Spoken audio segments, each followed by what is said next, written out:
Friends, आज की कहानी है अनुभव से सीख भाग 2।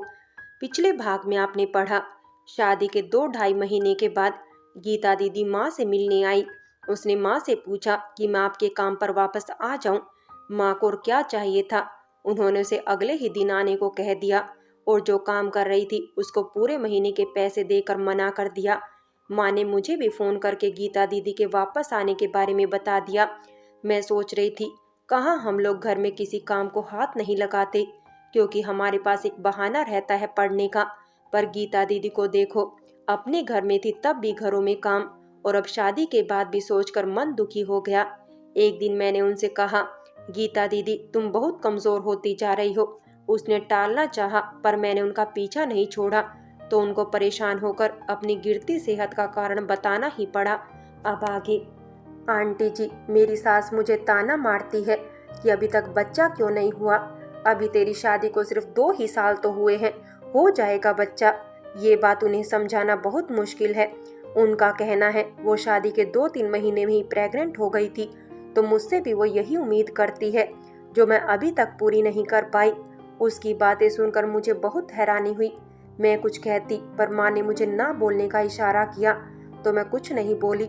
पर मुझे मन ही मन बहुत गुस्सा आ रहा था, ये सोचकर कि अकेले गीता दीदी ने तो बच्चा पैदा नहीं करना है, फिर वो अपने बेटे को भी तो ऐसे ही परेशान किया करे। गीता, कल घर का काम करके हम डॉक्टर के पास चलते हैं और तेरा चेकअप करवा लेंगे और कोई दवा भी लिखवा लेंगे, जिससे तेरी सेहत अच्छी हो जाए। सास की बात दिल पर मत लगाया कर।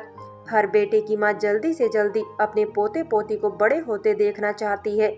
माँ की बात सुनकर वो मुस्कुरा दी। अगले दिन माँ उसको गाइनोलॉजिस्ट के पास ले गई। डॉक्टर ने कुछ टेस्ट करवाने को कहा और गीता से कुछ सवाल जवाब पूछे। क्या पूछा माँ को ये नहीं पता था, क्योंकि डॉक्टर ने माँ को बाहर वेट करने को कहा। गीता को चेकअप और कुछ बातें पूछ उसको कुछ दवाइयाँ लिख दी। अगले दिन रिपोर्ट्स मिलनी थी। मैं तो वापस कॉलेज पहुँच गई थी। फोन पर मैंने माँ से दीदी की रिपोर्ट पूछी, तो माँ ने बताया कि वो बिल्कुल ठीक है, बस यूरिन इन्फेक्शन हो गया है, जिसकी मेडिसिन ले आए हैं। अब उसके पति के टेस्ट होने हैं, वो उसे अपने साथ ले आएगी, तो एक बार उसके टेस्ट भी हो जाएंगे। सुनकर मुझे अच्छा लगा कि गीता की परेशानी दूर हो जाएगी। मेरे आखिरी सेमेस्टर के पेपर शुरू हो गए और मैं पढ़ाई में बिजी हो गई, तो मेरे दिमाग से उसके पति के बारे में पूछना निकल ही गया। पेपर खत्म होने के बाद घर आ गई। जॉब की प्लेसमेंट के साथ घर आकर गीता दीदी को देखा तो पहले से कुछ ठीक हो गई थी। गीता दीदी, क्या आया था तुम्हारे उनकी रिपोर्ट में? मैंने छेड़ते हुए कहा। कुछ नहीं आया, सब ठीक है। उसने कुछ उदासी से कहा, तो मुझसे रहा नहीं गया। मैं पीछे पड़ गई। सब ठीक है तो फिर उदास क्यों हो? शादी से पहले तो मुझे सब बताती थी, अब क्या हो गया? मैं उससे थोड़ा नाराज हुई तो वो बोली, आप आंटी से पूछ लो, सब ठीक है। मैं उदास बिल्कुल नहीं हूँ। हमारी बातें सुनकर माँ भी मेरे कमरे में आ गई। क्या बातें हो रही है, क्या पूछना है मुझसे? माँ, कुछ खास नहीं। मैं तो गीता दीदी से पूछ रही थी उनके पति की रिपोर्ट में क्या आया था। मैं तुझे बाद में बताती हूँ, अभी गीता को काम करने दे, फिर उसे बुटीक से अपने लिए काम भी लाना है, उसे देर हो रही है। मेरी उत्सुकता मुझे बेचैन कर रही थी, क्योंकि माँ ने भी बात को टालना चाहा या गीता के सामने बात नहीं करना चाह रही थी। समझ नहीं आ रहा था, कुछ ऐसा है जो सही नहीं है। इसका यकीन मुझे हो चला था, इसलिए गीता दीदी के जाते ही मैं माँ के पास पहुँच गई। माँ, अब बताओ ना, क्या हुआ था? क्या बात है जो दीदी के सामने नहीं कर सकते थे? बेटा, वो गीता की रिपोर्ट तो ठीक आई थी, तुझे पता ही है, और जो इन्फेक्शन था वो भी ठीक हो गया था, पर उसका पति टेस्ट करवाने बहुत मुश्किल से आया था। मुझे तो डॉक्टर ने गीता का चेकअप और उससे बात करके पहले ही बता दिया था कि इसके पति को या तो सेक्स की नॉलेज नहीं है या वो पिता बनने में असमर्थ है, इसलिए वो जानबूझकर नेचुरल सेक्स करने की बजाय कुछ दूसरी चीजों का इस्तेमाल गीता पर कर रहा है। गीता संकोचवश कुछ कहती नहीं होगी, या उसे लगता होगा ये कुछ अलग और नयापन लाने का तरीका होगा। वजह कुछ भी हो सकती है, पर उसको ये नहीं पता था कि ऐसे सेक्स से वो माँ कभी नहीं बन सकती। वो तो डॉक्टर ने उसे समझाया तो समझी। गीता के पति की रिपोर्ट को देखकर डॉक्टर का अनुमान सही निकला, वो बाप नहीं बन सकता। कमी हमारी गीता में नहीं, उसके पति में है। सबसे बड़ी बात ये है, इसके ससुराल वालों ने ये छिपाया कि ये उनके बेटे की दूसरी शादी है। पहली बीवी को इसलिए छोड़ा क्योंकि उसे बच्चे नहीं हुए। इसी बात से गीता थोड़ी उदास रहती है। पर माँ, ये तो धोखा है। गीता दीदी को छोड़ देना चाहिए ऐसे परिवार को। बेटा, बात तुम्हारी बिल्कुल ठीक है, पर गीता के लिए आसान नहीं है। इसके माँ बाप ही उसका साथ नहीं दे रहे हैं तो और किसके पास जाएगी वो। माँ, वो अपने पैरों पर खड़ी है, अपना ध्यान रख सकती है। मेरी ये बात भी माँ ने नकार दी। बेटा, डिवोर्स या छोड़ी हुई औरत को लोग बुरी नज़र से ही देखते हैं। फिर ये तो जहाँ से आती है वहाँ तो दिन के उजाले में भी भेड़िए बैठे हैं, सिर्फ एक अवसर की ताक में, बस मौका मिले और दबोच ले। माँ, फिर गीता हमेशा ऐसे ही अपनी फिजिकल नीड्स को अवॉइड करती रहेगी। बेटा, कुछ बातें वक्त पर छोड़ देनी चाहिए। इसने अपनी सास को सब बता दिया है तो अब वो उसको परेशान नहीं करती, पर फिर भी सिर्फ यही इस बात का हल नहीं है। देखते हैं गीता खुद क्या डिसाइड करती है। हाँ माँ, ये इसकी लाइफ है, उसी को ही फैसला लेने देना चाहिए। कहने को तो कह दिया, पर बहुत दुखी हो गया मन गीता दीदी के बारे में सोचकर। गीता के लिए बुरा तो लग ही रहा था, पर उसकी फैमिली पर बहुत गुस्सा भी आ रहा था। मैं या हमारी फैमिली कर भी क्या सकती है। गीता दीदी चुप है तो कोई क्या कर सकता है, यही सब सोच रही थी। तब तक गीता दीदी अपनी सिलाई के लिए काम भी ले आई। मुझे भी ऑफिस ज्वाइन करना था तो उधर मैं बिजी हो गई थी। समय तो अपने हिसाब से ही चलता रहता है। मैं जॉब में इतना बिजी हो गई कि गीता से बात छुट्टी के दिन ही हो पाती। वैभव भी अपनी पढ़ाई खत्म करके पापा के साथ काम करने लगा तो पापा को भी थोड़ा आराम मिला।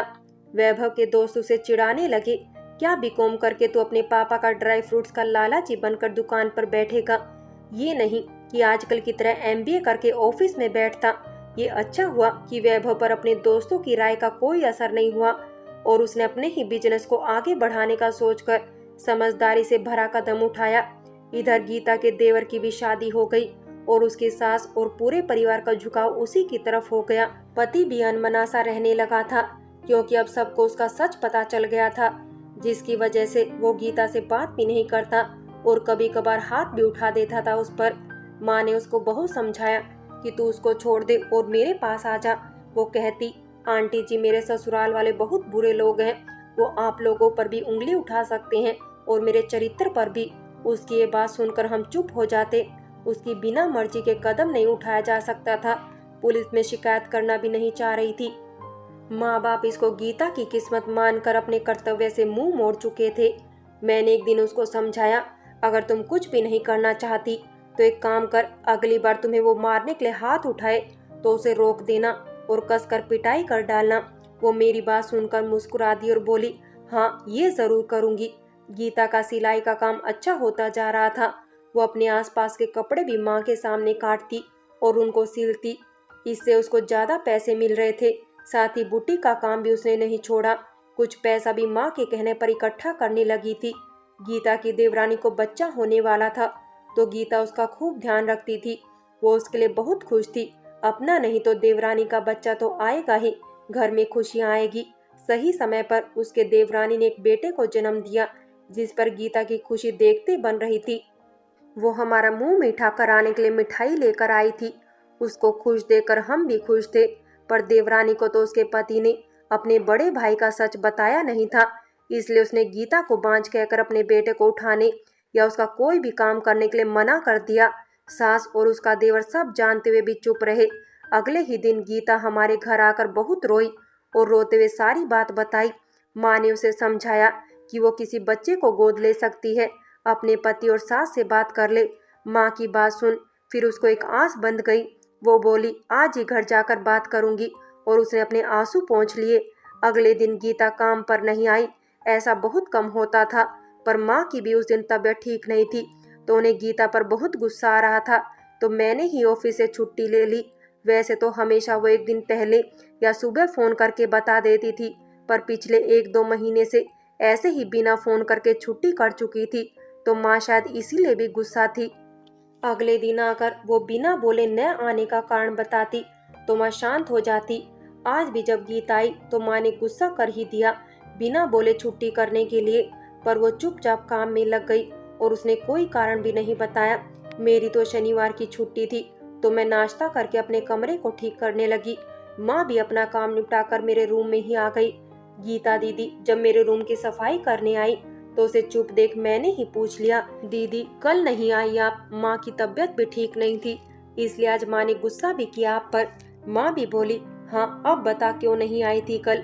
आंटी जी, मैंने घर पर बात की थी बच्चा गोद लेने के लिए, तो मेरे पति और सास ने मुझे परसों रात बहुत मारा और बोला आइंदा नाम भी मत लेना बच्चे को गोद लेने के लिए, पता नहीं किन के पाप होते हैं वो। मैंने बोला मैं बांझ नहीं हूँ, ये बात छोटी को भी पता होना चाहिए, वो मुझे बच्चे को प्यार भी नहीं करने देती, या तो आप उसको कहो कि वो एक बच्चा हमारे लिए पैदा कर दे, दोनों उसको बहुत अच्छे से पालेंगे और पढ़ाएंगे।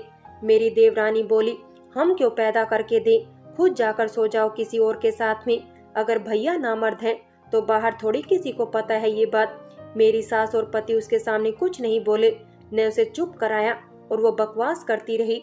फिर परसों रात मेरी देवरानी ने देवर को सब बताया तो बहुत बेशर्मी से बोला, अम्मा तेरी छोटी बहू ठीक कह रही है, बड़ी को बच्चों का इतना शौक है तो बाहर जाने की क्या जरूरत है, मैं हूं ना, और फिर बाबा भी तो अच्छे भले हैं, किसी के साथ सो भी जाएगी तो क्या हुआ, बच्चे में खून तो हमारा ही होगा।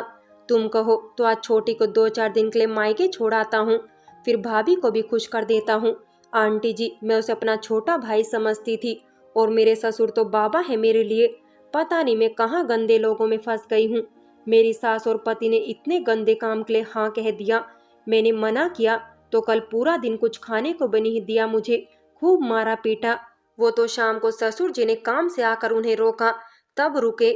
फ्रेंड्स, बाकी की कहानी अगले भाग में देखें, और अगर कहानी अच्छी लगी हो तो लाइक करें, शेयर करें और प्यार भरी कहानी चैनल को सब्सक्राइब करें।